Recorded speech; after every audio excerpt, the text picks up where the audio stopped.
Welcome to my channel. This is an indication of some of the things that I cover on a regular basis in my videos. If you haven't already subscribed, please feel free to do so, and don't forget to click the little bell so that you'll get notified of future videos. Please feel free to share my videos on your social media, and I hope you enjoy the video which follows. Well, Happy New Year, everybody.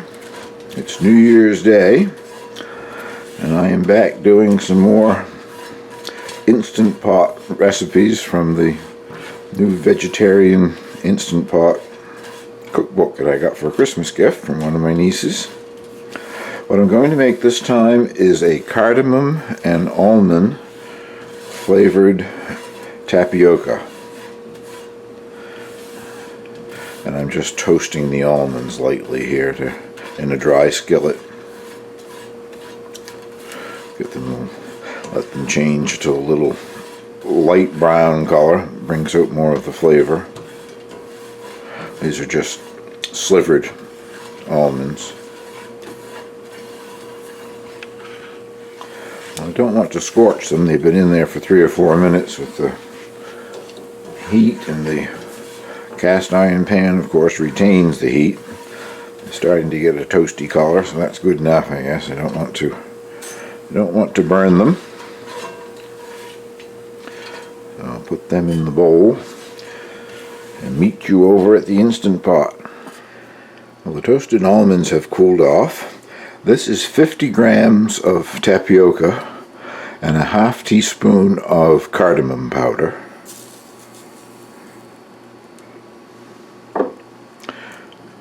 A half cup of sugar.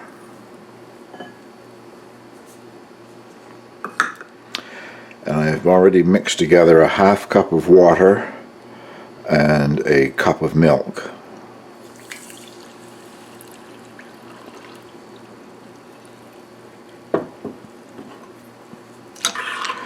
I'll combine this thoroughly. Make sure the sugar has dissolved.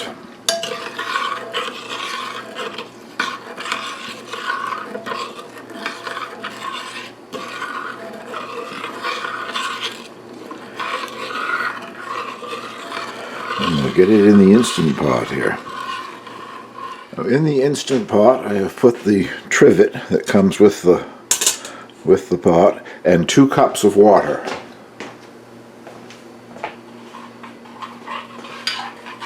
And the bowl with the tapioca and all the other ingredients goes on top of the trivet.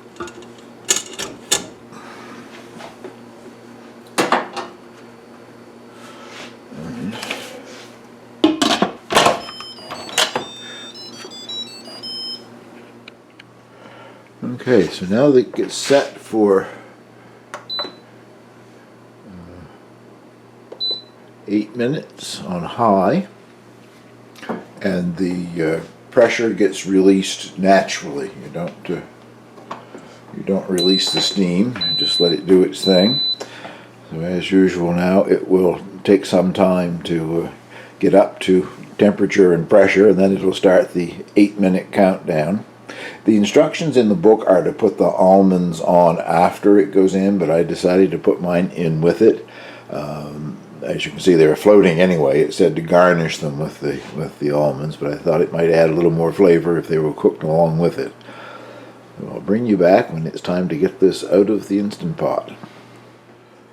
It cooked for 8 minutes, and then about 15 minutes after that it released the pressure.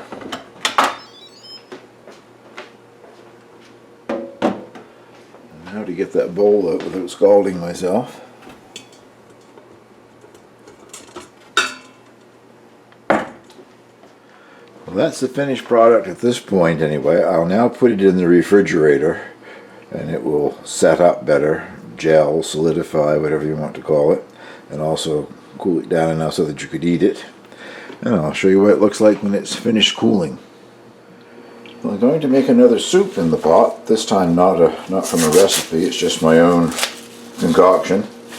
This is kale, removing the stems and the center rib wherever it might be a bit on the tough side. I've just washed this.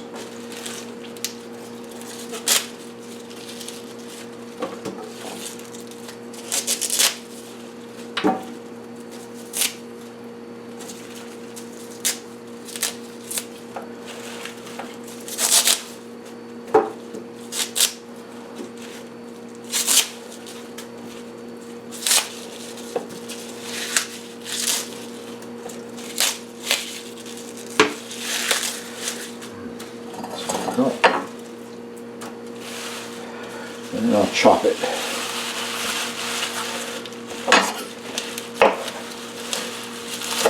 Just because make it easier to get it on a spoon, I think, once it's cooked, rather than being in big pieces. So I will chop it up, bring you back in just a second. I'm ready to put the rest of the ingredients in the Instant Pot. Well, as I said, this is my own recipe, so not many of the things have been measured very accurately, but I'll go through what I'm putting in it. 4 cups of a stock, vegetable stock or beef or chicken or just plain water, whatever you prefer. And this amount of kale, don't ask me, it's probably about half of the bunch of kale. 2 carrots, 2 sticks of celery, 1 small onion, a few cherry tomatoes, mushrooms, and this is a meat substitute, a soy-based meat substitute, ground round substitute. The one that I'm using is Canadian, made by Yves, YVES, and I don't know if that same brand is available in the US or not, but it's excellent. That's 300 and some grams, which is pretty much the equivalent of using a pound of ground round, because by the time you cook the pound of meat, the fat and whatever that's rendered out of it would bring it down to about that amount. And the texture and the flavor is remarkably like actual meat. I think you could make a chili and put that in it and not tell anybody the difference, and they wouldn't know, but they weren't eating something with beef in it. A half cup of green lentils, a half cup of the pearl barley, and 2 teaspoons of the Italian mixed seasoning that I use, and 1 teaspoon, for me, of chili flakes, which you may or may not want to add. The last time I used the Italian seasoning, I had somebody ask me what it was that I use, and this is the one that I use. It's made by Clubhouse, just called Italiano, and I get it at Costco, but I checked it's also available at Amazon. So excellent product, lots of good flavor in it. It has basil and it has oregano and sweet chilies and I don't know what all else, but it's a very nice blend. So I think that is just about all of the ingredients. Let's put this together. Well, I have the Instant Pot set to saute. I'm adding, not measuring, but I'm adding 3 or 4 tablespoons of an extra virgin olive oil.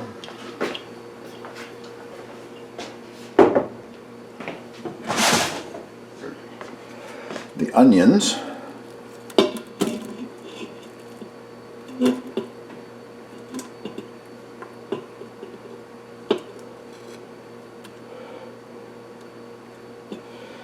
And the meat substitute. It doesn't need to be pre-cooked or anything like that, but this gives it a chance to get broken up and warmed through. Once it warms up a bit, it comes apart much easier, so I'll start it off this way. Quite cold now, it just came out of the refrigerator, but I can hear things starting to sizzle, so I'll bring you back when this is going better.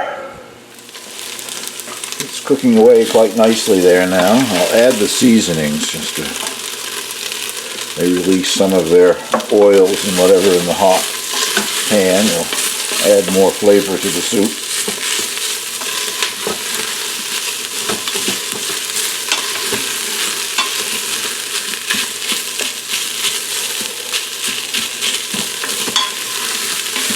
Well, it's had about 3 minutes. I think that's probably enough. I don't want it to all burn to the bottom or anything. So we'll cancel that and add the other ingredients. The stock.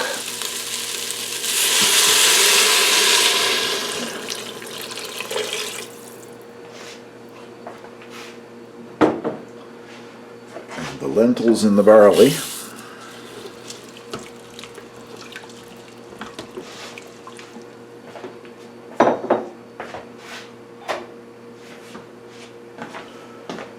carrots, the celery,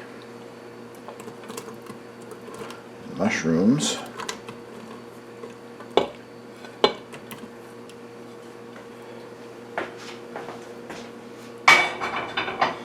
last but not least, the kale.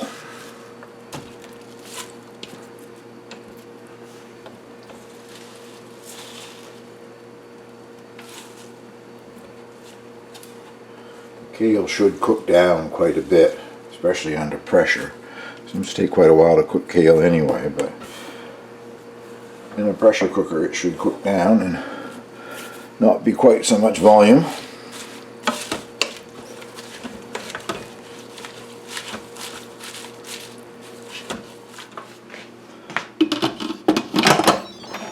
Cover on and lock it, and we'll set it for soup for 15 minutes. That's evidently it remembers the last setting. It usually goes to 20 minutes, but I used it at 15 when I made the other soup, so it's still remembering that.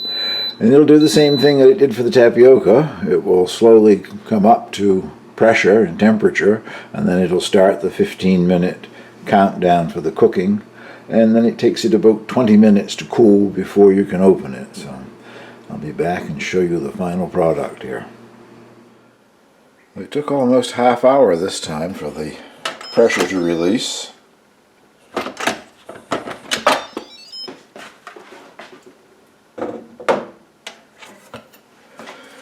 kale did cook down quite a bit.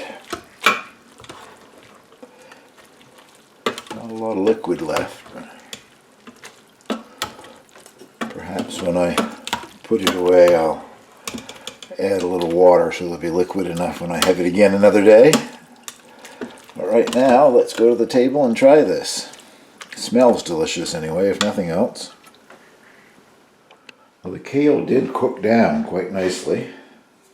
I'm having it with some of my multigrain sourdough bread, and I have the cardamom and almond flavored tapioca pudding for dessert.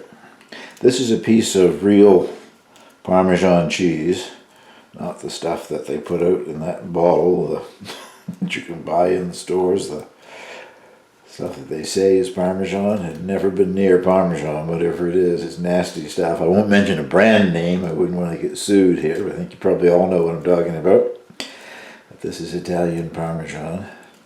And the neatest little thing, this cheese grater or whatever, quite sure I bought that in Holland a couple of years ago, or 3 years ago, whatever now, but it does an excellent job, especially on hard cheese like Parmesan.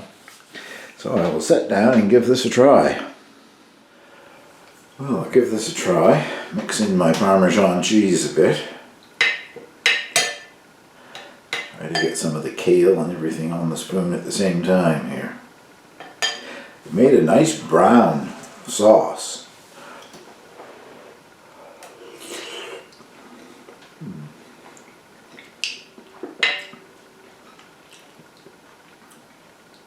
Very good. Quite spicy with the chili flakes added.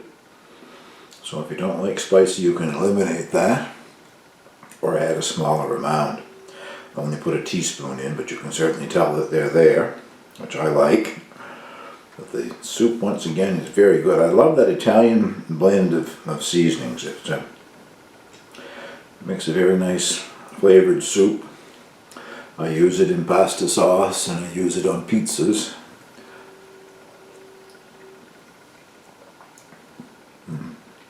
Very good.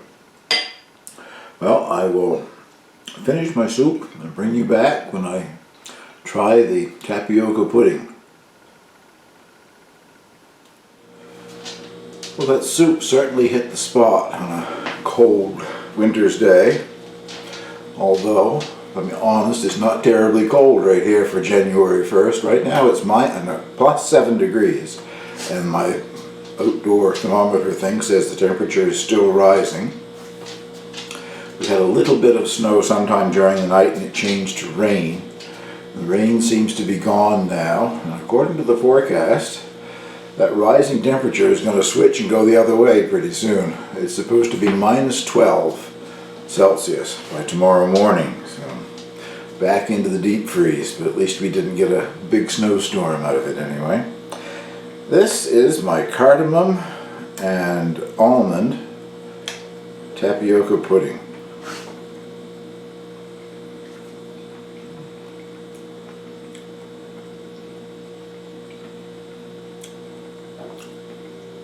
Sweet and nice, and even though I cooked it with the almonds, they're still crunchy. And there's a good flavor of cardamom. Now, I happen to like cardamom. I know everybody doesn't. Normally when I would have made tapioca pudding, flavoring would have been cinnamon or nutmeg, and probably some vanilla.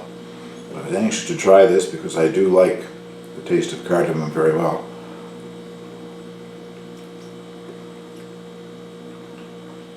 And it is very good. Well, I hope you will give some of these things a try if they interest you. The soup is my own invention, I guess, along with the added meat substitute protein in it, which probably is why it had that nice dark sauce, gravy, whatever. I'm going to put it in the refrigerator and I'll have it for lunch for several days until I get it eaten up. But I think I will have to add a little more water to it. It seemed that the barley and the lentils absorbed most of the stock that I used, but excellent flavor. I really liked it. So thank you very much for watching.